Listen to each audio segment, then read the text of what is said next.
Continuando aí nossas aulinhas aí. Pessoal, igual eu falei para vocês semana passada, já voltei a trabalhar aqui dentro da escola, né? Então nós já estamos trabalhando aqui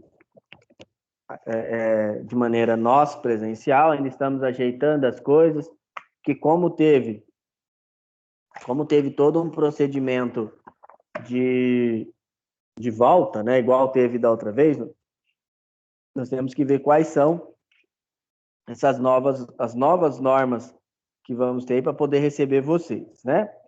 Nós só não sabemos ainda se vai ser, a princípio, né, receber os alunos igual nós estávamos fazendo, né? Então, não sei se vocês lembram, no primeiro momento, nós estávamos dando aula, dando apenas reposição, e marcava sextas-feiras, depois estava tendo uma hora online, uma hora presencial, e aí depois voltou tudo online. Então, nesse primeiro momento, nós estamos organizando para finalizar alguns alunos, né? Alunos que finalizaram, entrega de projetos, essas coisas assim, mas já creio que nós vamos nos organizar e aí eu vou conseguir passar para vocês como que nós podemos fazer, tá?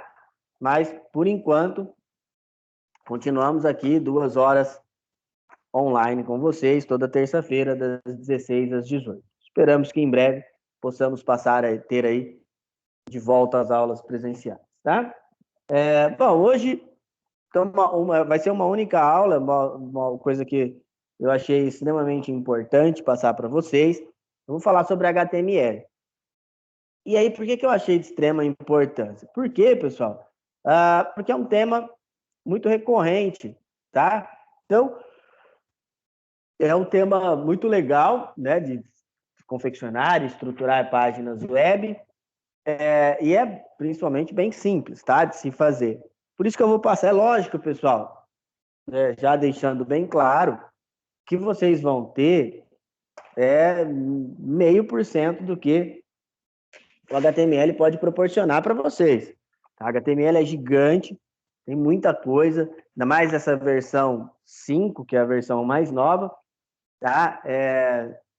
Mas, assim, já vai dar, se vocês tiverem paciência e quiserem aprender, já vai dar para aprender algumas coisas aí, tá bom? Depois eu vou passar alguns canais para vocês, que tem um canal no YouTube, inclusive, bacana, que tem um curso de HTML bem legal, quem quiser aprender mais, tá bom?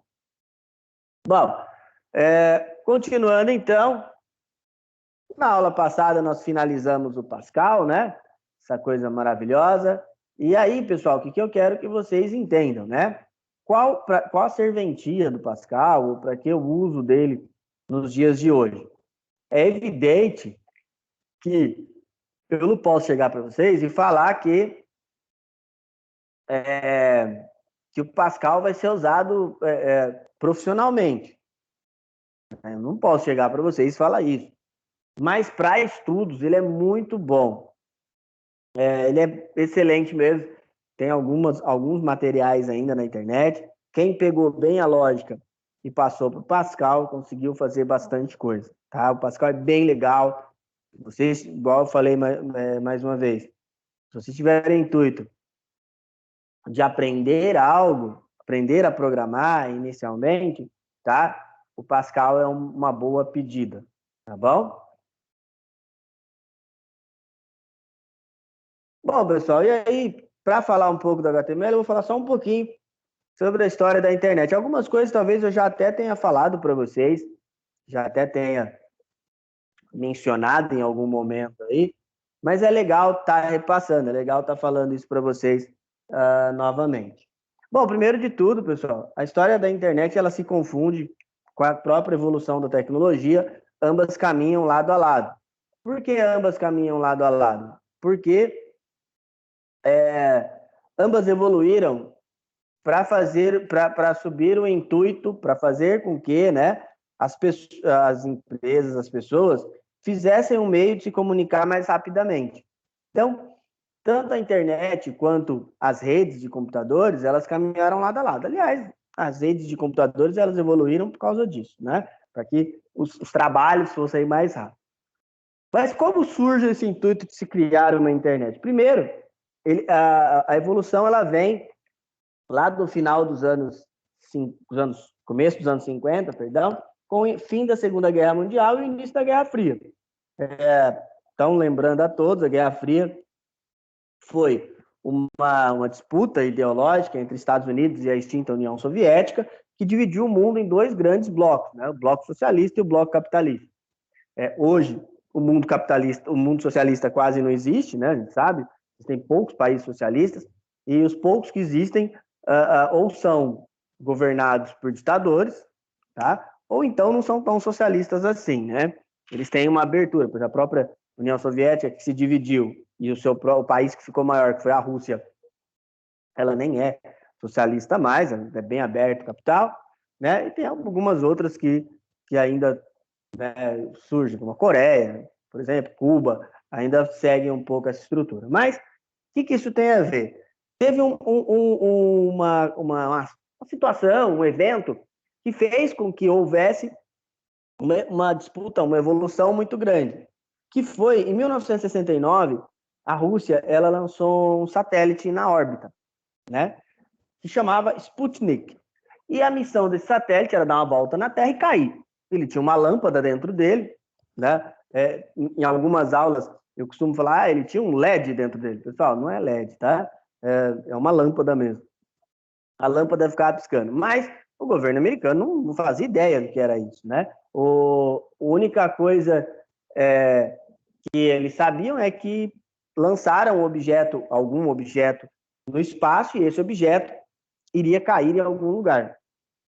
Foi então que, né, realmente deu certo, né, deu uma volta na órbita, caiu em algum lugar inóspito lá, e aí o governo americano cria um departamento,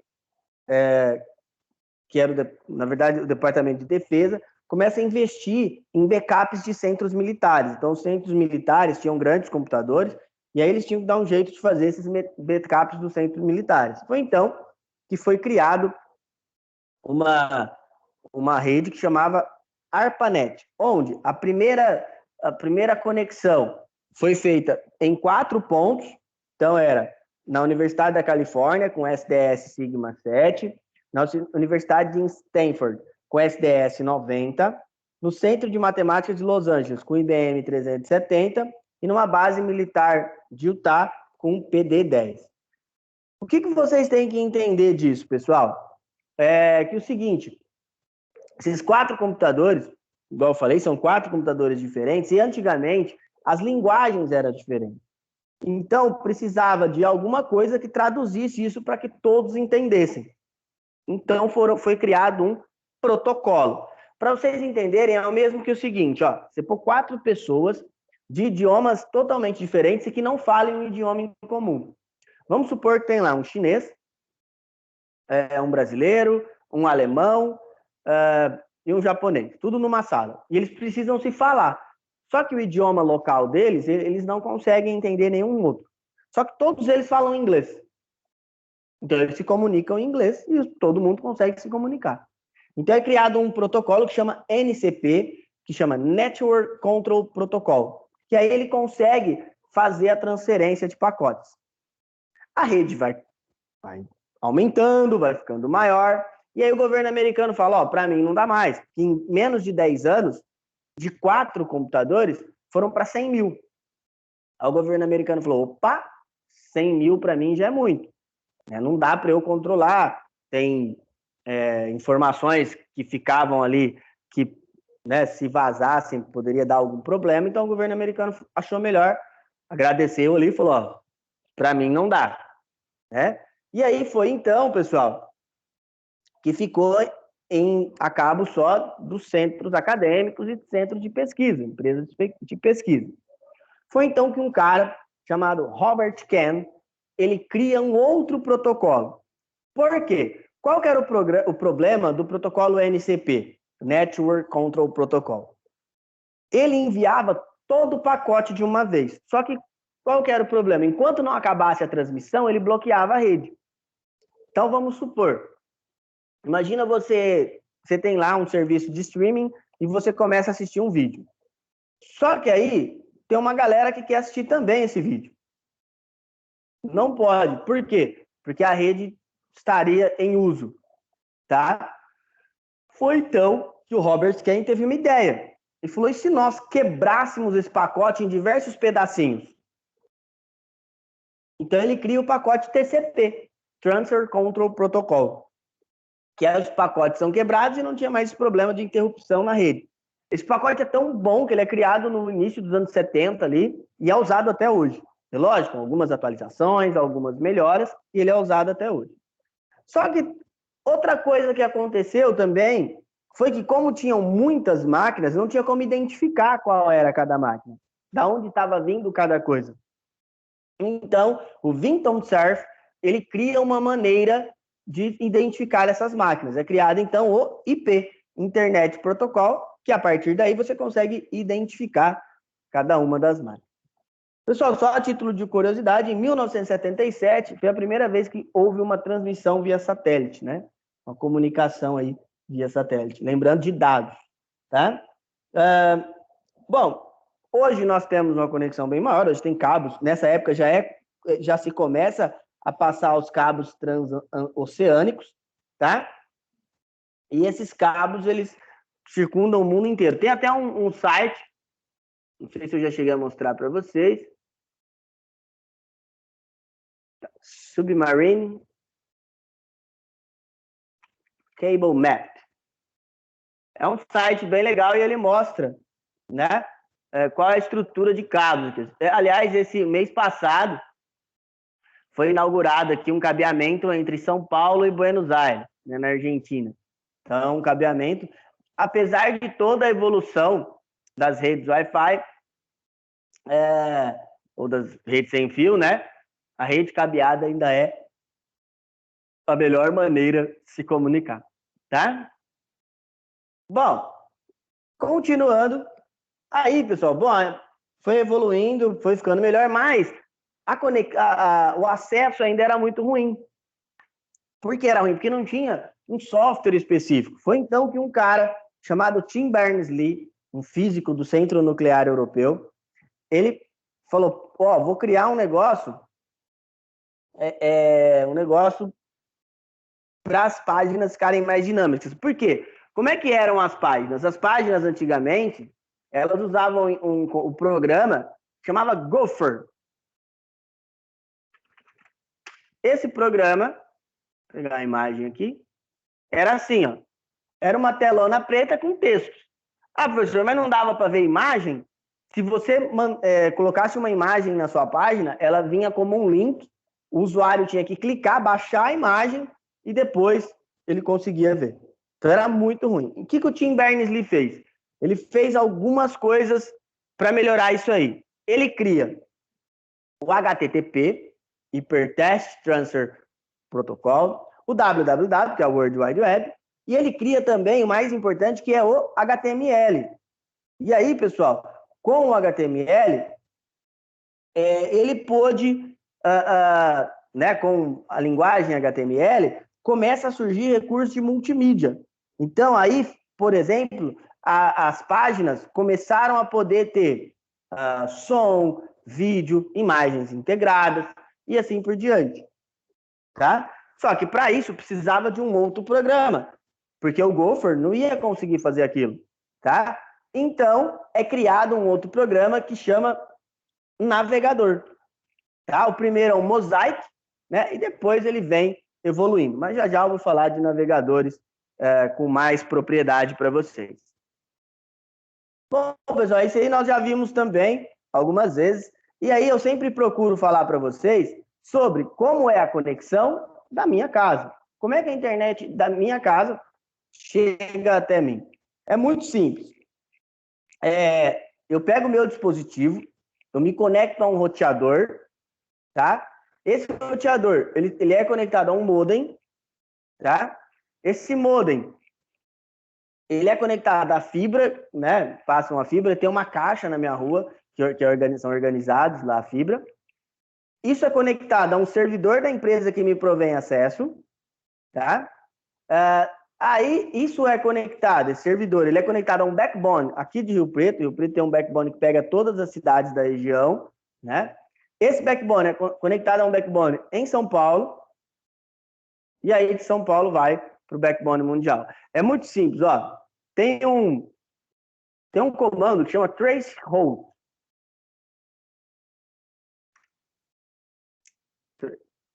Tracehold. E aí, esse é traçar rotas. Se você digitar o site, ele vai mostrar o caminho que ele vai fazer. Às vezes dá uns pepinos lá, mas geralmente mostra certinho, tá? Bom, e no Brasil? Como que a internet chegou até o nosso país, né? Como é que ela vem para cá? Primeiro, pessoal, até 1995, nós falamos lá em redes para vocês, não existia internet no Brasil, tá? Internet comercial. Nós tinha para pesquisas, tinha para algumas coisas assim, mas comercialmente falando, não existia. Né? Foi então ali, né, como não existia essa internet comercial, para você ter, o que você tinha que fazer? Você ia,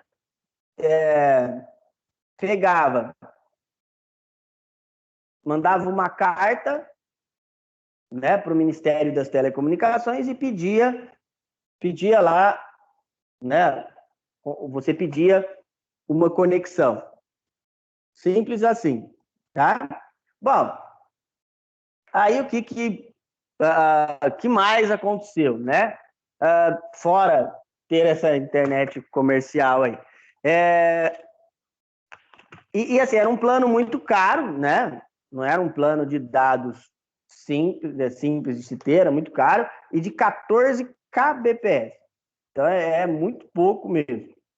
Foi então que, em 1995, o governo cria um órgão chamado FAPESP para começar a organizar a internet no país. Aí você podia já ter por sua linha telefônica. Então, já conseguia ali pela linha telefônica da sua casa ter acesso à internet. Isso em 95. Depois, houve mais uma evolução. Em 98, teve a privatização das teles, né? Então, teve uma privatização aí. E aí, pessoal, o que ocorre de bom na época, principalmente das privatizações, né? Começaram a vir empresas de fora, trazendo mais tecnologias. Em São Paulo, tinha uma empresa chamada Telefônica, né, que era a empresa do Estado. Tá? Então, a empresa aqui do Estado de São Paulo chamava Telesp, né? A Telesp é vendida para o Grupo Telefônica. E aí, o Grupo Telefônica, o que ele faz, né? Ele vai e traz um aparelho, ele é um grupo espanhol, traz um aparelho chamado Speed. E esse aparelho chamado Speed começa a trazer a banda larga para o Brasil. E aí depois veio a evolução, né? Veio as tecnologias, né, via fibra ótica, depois vieram os planos mobiles, e aí chegou o que nós temos hoje. Tá? Mesmo sendo lento, porque, por exemplo, o Brasil é muito difícil a tecnologia no Brasil, né? Por que é muito difícil, pessoal? Porque é o seguinte, o Brasil ele é muito atrasado tecnologicamente falando, já era para nós termos o 5G aqui, então já era para estar assim, de forma, né, bem clara, né, 5G funcionando, mas infelizmente nós ainda estamos penando para ter aí, né? Infelizmente falta muito ainda. Por que falta muito ainda, pessoal? Porque no Brasil nós dependemos muito do Estado. É isso que faz, né, com que as coisas demorem muito. Para vocês terem uma ideia, por exemplo, para ter 5G no Brasil, tem que participar a empresa tem que participar de um leilão. Hoje nós estamos tendo algum problema, porque o governo está um pouco receoso em liberar uma empresa chamada Huawei para participar do leilão. Então, tá bem difícil, tá? Vamos ver o que vai ser aí, como é que vai ser daqui para frente. Era para vocês terem uma ideia, o leilão era para ser em fevereiro, já foi adiado, e aí não temos respostas ainda. Mas vamos ver o que será.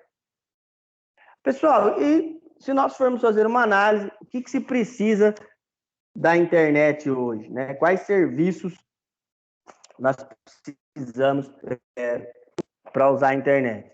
Pessoal, eu sempre procuro falar que todos, né? Tudo que nós vamos fazer na vida, você precisa de internet.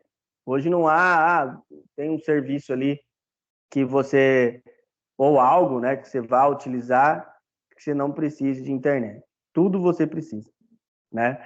Eu procuro falar, por exemplo, eu não trabalho com dinheiro, né? Raramente eu tenho dinheiro em mãos. Então, assim, se não tiver internet na minha vida, eu tô perdido, né? Mas, né, hoje em dia nós somos dependentes, muito dependentes da internet, né? Bom, vamos à nossa primeira parada de hoje. Respondam aí, por favor, bem rapidinho.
Vamos lá, pessoal? Já deu tempo aí. Bom, é lógico que são três, pelo menos duas perguntas aí são mais opinativas, mas vou dar uma posição. Por exemplo, não dá para imaginar hoje, igual eu falei para vocês, um mundo sem acesso à internet, né? Por quê? Porque, assim, tudo hoje nós temos essa dependência, né? Igual eu estava falando, você vai pagar alguma coisa, você vai ser atendido em algum lugar, tudo você necessita de ter a internet para que você possa ter o acesso. Então, hoje é inimaginável. E uma coisa que é muito, assim, até engraçada, né, de falar que ele é inimaginável, é pensar o prazo. Porque não faz tanto tempo assim que nós temos uma internet, principalmente aqui no país. Igual eu falei para vocês, até 95, 25 anos atrás, nem internet regulamentada nós tínhamos. Então, dá para pensar já o quanto isso é novo, né? E o quanto evoluiu rápido, né? Bom, quantas vezes por dia? Tem gente que escreveu até 24 horas e é a realidade, né? Dependendo do que você faz, tirando o tempo que você... Acho que até dormindo tá acessando. Então, hoje é o dia inteiro. Em quais locais mais precisamos de internet? É difícil até de especular, né? Todos os lugares hoje, a nível de trabalho, a internet hoje ela pega o seu trabalho, ela pega sua diversão, tudo isso você vai precisar de internet para poder acessar, né? Bom, pessoal, e eu falei para vocês sobre navegadores, e uma das coisas que eu falei sobre navegador é que ele veio para substituir um programa, né? Um programa chamado Gopher, né? Esse programa, ele apenas executava a página. Ele pegava a sua página lá e fazia a execução dela. Qual que é a função do navegador? A função dele é interpretar os códigos. Então, é vir aqui, ó, vamos abrir o nosso Google Chrome, pega aqui uma página qualquer, pegar essa aqui, por exemplo. Você clicar com o botão direito em uma página, clicar aqui, ó, exibir o código fonte, você vai ver que tem um monte de códigos. Esses códigos são HTML, CSS, JavaScript, tá? Então, pessoal, a função do navegador é interpretar esses códigos. Não é qualquer programa que interpreta esses códigos aí que nós estamos vendo. Então, essa é a função dos navegadores. Hoje eles se tornaram muito importantes, igual eu falei para vocês. A princípio, nós tínhamos apenas lá o Mosaic, depois ele foi evoluindo, e aí hoje nós temos diversos, né? O mais usado de todos é o Google Chrome, apesar do Google Chrome ser relativamente novo, né? O Google lança ele em 2007, então se você for ver, tem navegadores muito mais antigos. Até inclusive tem um documentário que é bem interessante, se vocês puderem assistir depois, chama Guerra dos Navegadores, tá? Então, se vocês conseguirem, depois eu vou procurar para vocês, mas ele é muito legal e ele conta a história de uma briga que teve entre a IBM, desculpa, a Microsoft, né, com o Internet Explorer e o Netscape Navigator. E hoje, né, hoje ele virou ali, ele virou um pedaço, virou o pedaço dele virou o Firefox, outro pedaço virou outras, a própria fundação Oracle e assim vai. Tá? Mas é bem legal, depois eu mando para vocês. Bom, galera, e aí? De onde surge o HTML? Né? O HTML, ele vem de um navegador, ele vem de uma invenção do Tim Berners-Lee, igual eu falei para vocês, né? E o Tim Berners-Lee, o intuito, né, era criar algo, um interpretador que fizesse com que, né, a internet ela pudesse ser mais bem povoada, melhor vista, tá, do que apenas aquela página preta. Ele já pensava nos recursos de interatividade que podiam existir, tá? O HTML evoluiu muito, se a gente pegar a primeira versão até hoje, dá para ver que houve uma evolução muito grande, tá? Bom, mas o que é o HTML, né? Que é o motivo da aula de hoje. HTML, Hypertext e Markup Language, que é a linguagem de marcação, é a linguagem que nós vamos utilizar para criar páginas. É possível criar uma página sem o HTML? Tem, mas aí você vai ter alguns problemas, talvez, de compatibilidade, né? De não conseguir fazer essa página rodar da maneira correta, tá? Então, fiquem tranquilos com esse texto. Depois eu vou mandar essa apresentação para vocês também. Fiquem tranquilos aí, tá? Bom, continuando então. E é difícil, né, de se escrever ou de se criar páginas em HTML? Não, pessoal. É muito simples. Só você usar programas que não têm formatação, por exemplo, bloco de notas, ou eu baixei esse muito dele, porque ele é bem simplesinho, o Notepad++. Vou voltar aqui que ele... Esse aqui, ó, tá? Ele é gratuito, instalar aqui para vocês verem, ele é bem fácil de instalar. Eu gosto dele porque ele é um interpretador muito bacana, ele muda de corzinha quando você usa o HTML, e aí é por isso, tá? Mas é só você instalar ali qualquer editor de texto que não tenha formatação. Ah, professor, mas eu só tenho celular, então eu não consigo fazer. Não, tem alguns editores para celulares, tem o Droid Edit, o CPP Edit, eles também são ali, dá para usar para trabalhar, tá? Então, novo aqui. Olha lá, vocês vão notar, ele é bem simples, ele parece um bloco de notas, a diferença vai ser quando nós colocarmos os comandos aqui em HTML, ele vai já conseguir visualizar, tá? Bom, e o HTML ele é separado por tags. O que são tags, pessoal? Tags é o método que ele vai interpretar os comandos. Então, é separado de sinal de maior e menor. E lá dentro tem as tags. Existem as tags, ordem de abertura e ordem de fechamento, mas tem umas tags que nós chamamos de tags solitárias. O que quer dizer essas tags solitárias? Tags que não precisam de fechamento. Por exemplo, a tag BR, que é para pular uma linha, tá? Cada tag tem uma ação dentro do HTML, ela produz algo. Essa aí é a estrutura básica de uma página HTML. Então vamos lá mostrar para vocês aqui. Então, ela começa com doctype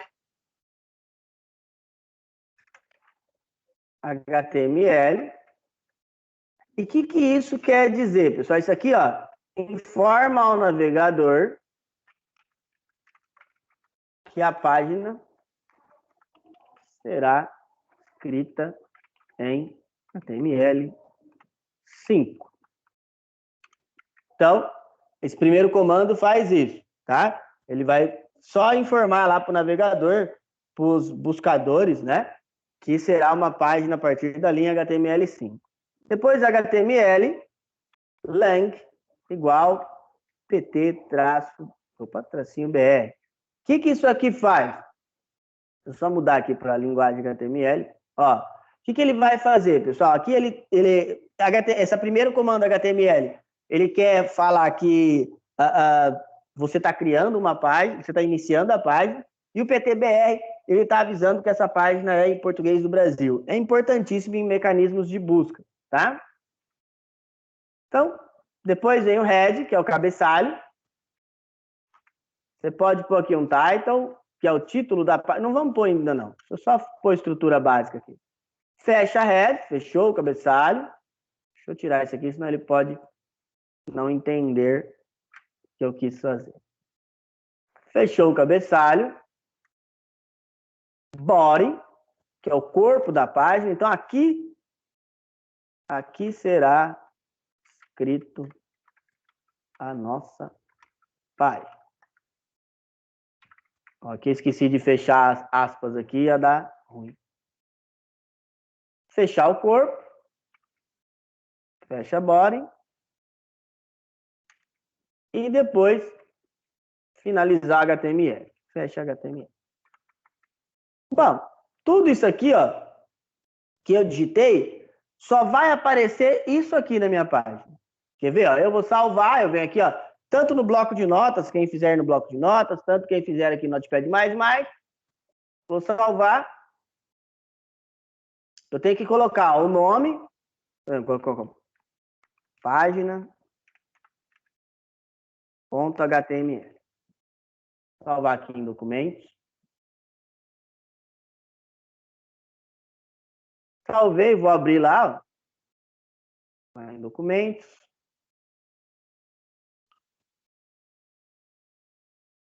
A minha página. Aqui, ó, página, tá aqui. Vou abrir com o nosso Chrome. Olha lá, só o que apareceu. Só aqui, ó. Aqui será escrita a nossa página. Tá? Bom, eu falei que não ia mudar nada lá no head. Vou pôr algumas coisas para deixar ela melhor. Por exemplo, aqui no título, ó, tá aparecendo só o página. Tá? Eu posso mudar isso aqui? Posso. É só eu ir lá no código. Aqui no meta, eu posso colocar um título na minha página. Ó, title, minha primeira página. Fecha title. E outra coisa, meta car7 igual tf -8 é pro navegador entender que eu estou querendo digitar ali caracteres ABNT2. Salvar. Vamos lá na nossa página, vamos dar um atualizar. Espera aí que fez alguma coisa. Opa, esqueci de fechar aqui o title. Salvar de novo. Vamos voltar aqui, atualizar. Olha lá, agora mudou aqui, ó. Minha primeira página em HTML, o resto ficou igual, né? Então, igual eu falei para vocês, todo documento HTML ele é composto por tags. Essas tags, elas que vão organizar as páginas aí. Elas que vão fazer essa organização, tá bom? Bom, e esses são alguns elementos comuns do HTML, tá? Então, quando eu falo elementos comuns, são tags mais usadas. É lógico, tem centenas de outras, mas essas aí estão em todas as páginas, tá? Então, tem o elemento para você fazer a criação, tem o elemento para você, por exemplo, head, que é o cabeçalho, que ele vai mostrar como é a estrutura, body, que é o corpo, né? O corpo do seu documento em HTML, tá? E assim vai indo, tá bom? O elemento meta, pessoal, igual eu coloquei lá, meta car7 UTF-8, ele não é um elemento usado apenas para isso, tá? O elemento meta, ele é usado também, nós falamos que como você quer traçar, atingir algo. Então, por exemplo, vamos supor que você quer ir tudo para os mecanismos de busca. Por exemplo, tudo para os seus mecanismos de buscas lá, encontrar a sua página de maneira mais simples.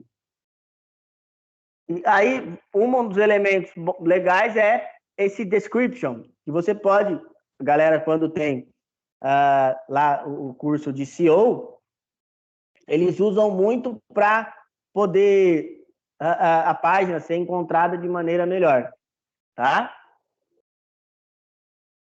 O elemento doctype, né, que é o tipo do documento, então ele é só um comando interativo, tá? Bom, e uma tag muito importante também é a tag de título. Para que ela serve? Para criar hierarquias de título. E aí uma coisa que as pessoas às vezes se engana é por tamanho, tá? Então, fala assim, mas essa tag é para tirar a letra maior ou menor. Não é assim, tá, gente? É importante. Então, por exemplo, se eu clicar aqui, ó, fechar H1, então tá vendo? Enquanto ele tiver H1, eu não modifiquei nada, ele vai ser um tamanho. Vou colocar aqui, H3, por exemplo,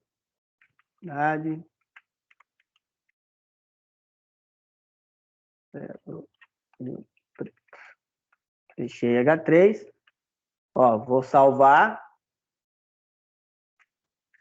Vou vir na página. Olha lá. Então, o H1 maior que o H3. Mas vocês não podem gravar como maior ou menor, tá, gente? Vocês têm que gravar que é por ordem de importância. Até porque, se vocês forem estudar mesmo o HTML, e o CSS principalmente, você pode ver que isso é configurável. Eu posso deixar o H3 maior que o H1, por exemplo. Eu tenho essa opção. Isso não é recomendável, porque o HTML ele é uma linguagem semântica. As palavras têm representatividade, as palavras têm um significado. Então, se você pegar e fizer, né, de uma maneira que não seja, vamos pôr, correta, tá? Pode acontecer de dar alguns erros, aí é bem chatinho, tá bom? E aí vai até o H6, ó. Vamos pegar o H6 aqui. Vocês verem que aí, é lógico, sem fazer nenhum tipo de alteração, né? Ele vai ter esse valor. Vou colocar aqui a linguagem para fecha H6. Vamos salvar. Lá, não, atualizar. Olha lá. Então, esse é o menor da estrutura de hierarquias, esse é o maior. Lembrando que nós não podemos chamar de tamanho, tá, gente? Os parágrafos, o parágrafo é o P e barra P, ele também é um método organizacional, tá bom?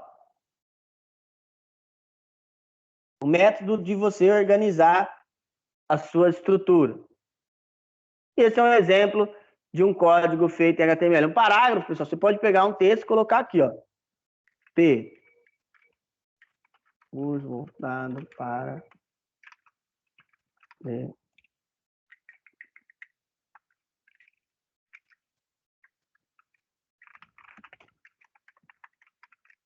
computadores.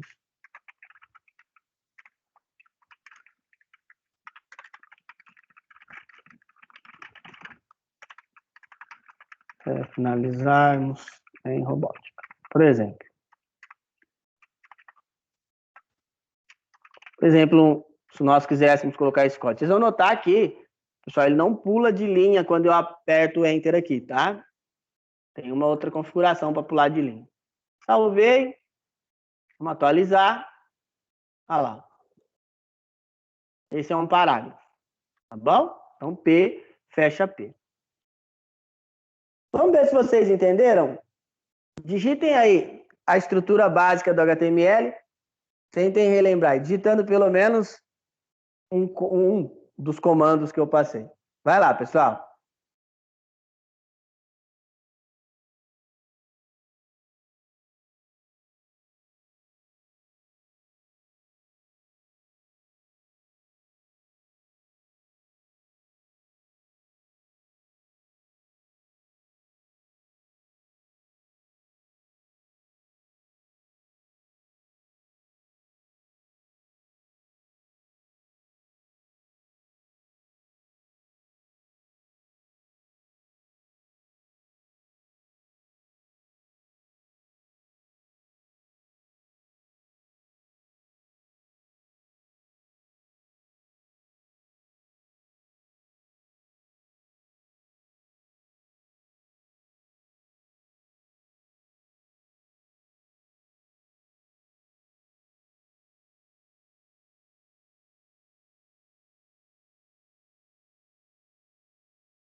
Vamos lá, pessoal? Bom, o que que eu queria de vocês aqui, ó? Só digitar essa estrutura e algum comandinho aqui. Então vamos lá, pessoal. De novo, vou colocar aqui, aí vocês depois tirem um print. Então essa primeira parte, a função dela é informar ao navegador que essa página está sendo escrita em HTML5. Essa segunda inicia, né? Inicia a página web, página HTML, tá? Essa segunda linha. E ela também, além de iniciar essa página em HTML, também avisa ao buscador que a página será desenvolvida em português Brasil, tá? Por causa do PTBR ali. Isso é muito bom, porque às vezes o buscador ele sempre busca páginas mais próximas a você, tá? Início do cabeçalho, tá? Tudo que você descrever ali, nessa head, fecha head, não aparece na página, mas é interpretado pela página, tá? Título da página, vai aparecer lá em cima. Faz o interpretador entender caracteres BNT2, que são os acentos, né? Final do cabeçalho.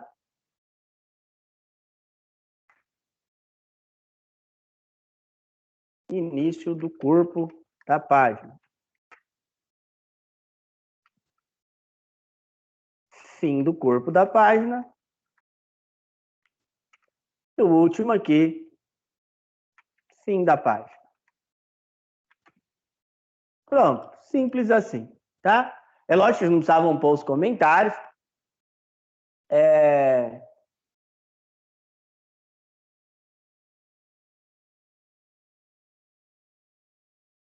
É... Mas, assim, basicamente era pôr os comandinhos ali, tá? Eu vou pôr alguns outros aqui, ó, por exemplo, H1 ao H6. Vou colocar aqui, ó. H1 ao H6 são tags de título, tá? E o P, que nós vimos, são a tag de parágrafo, tá? Bem tranquilinho, né? Bom, vamos lá, pessoal. Vamos para o nosso segundo exercício aí. Escrevam o que vocês entenderam, por favor.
Vamos lá, galera, para a última parte.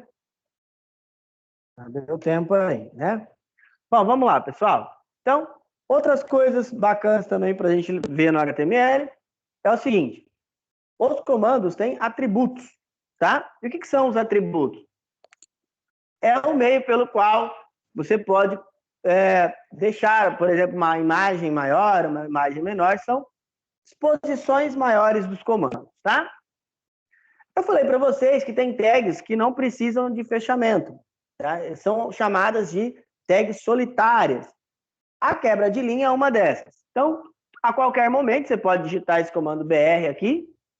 Por exemplo, vamos supor que eu quero aqui, ó, nessa parte, pular de linha. Eu venho aqui, digito BR. Vou salvar, ó, lá na nossa paginazinha. Der um atualizar, ele pula de linha. Tá? É lógico que aqui está com os comentários, né?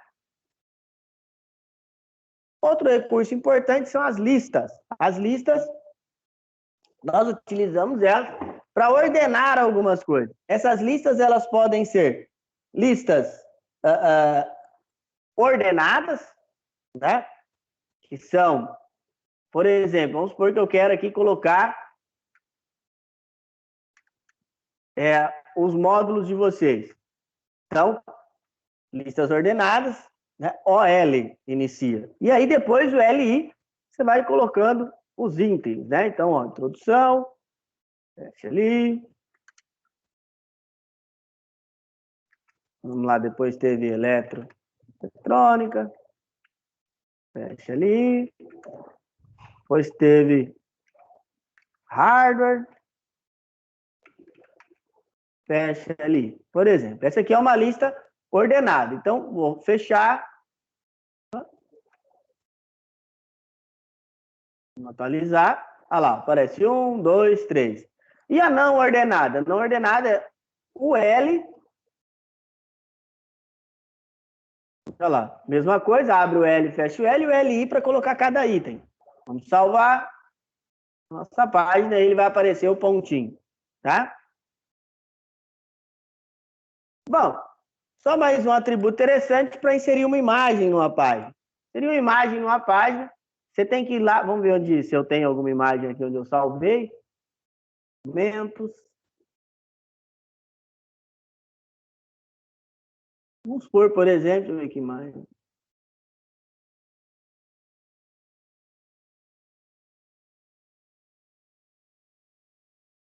Essa imagem aqui.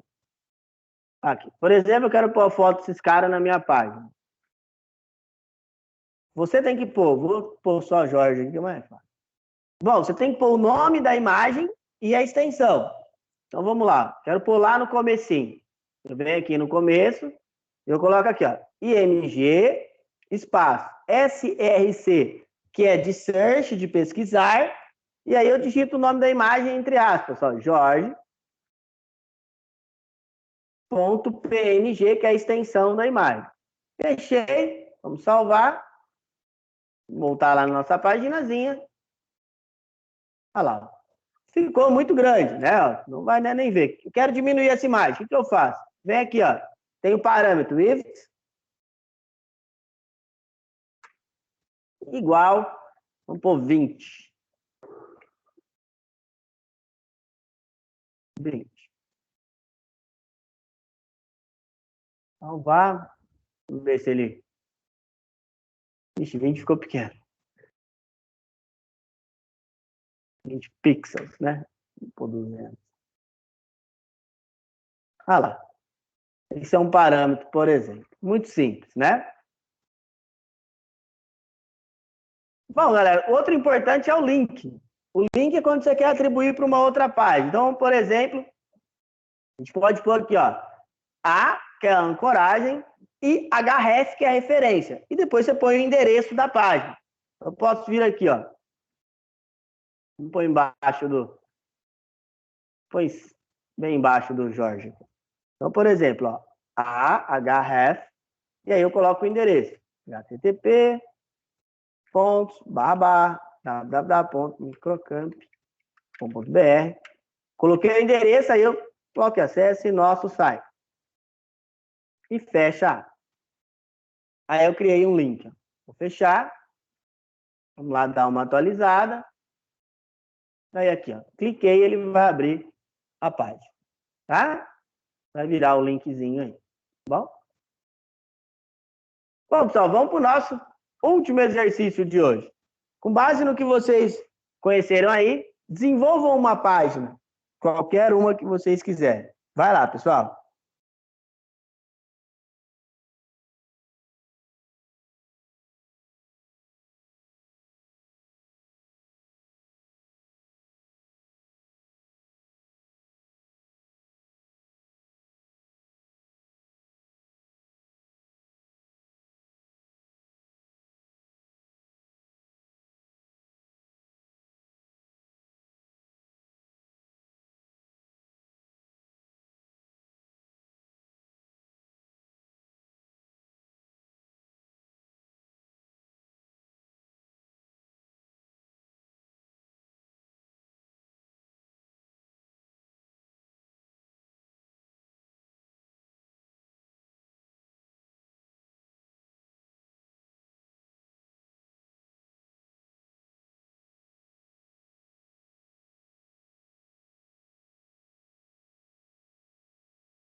Vamos lá, pessoal. Galera, eu vou deixar esse último aí, mandar no grupo de vocês para vocês irem terminando, quem não terminou ainda, tá? Igual eu falei para vocês, HTML é gigante, tá? Tem bastante coisa que eu passei para vocês, foi o básico do básico mesmo, bem pouquinho, só para vocês terem um pouquinho de conhecimento. Eu achei bem legal, né? Tá passando isso aí para vocês, tá? Então, são coisas bem interessantes. Bom, na próxima aula a gente vai continuar falando sobre linguagem de programação, só que nós vamos falar sobre o Python. É a última linguagem que nós falamos, depois nós já vamos começar o nosso projeto. Beleza, pessoal? Galera, então, por hoje é só. Semana que vem retornamos aqui de novo e qualquer novidade eu passo para vocês, tá bom? Tchau, tchau, pessoal. Até semana que vem.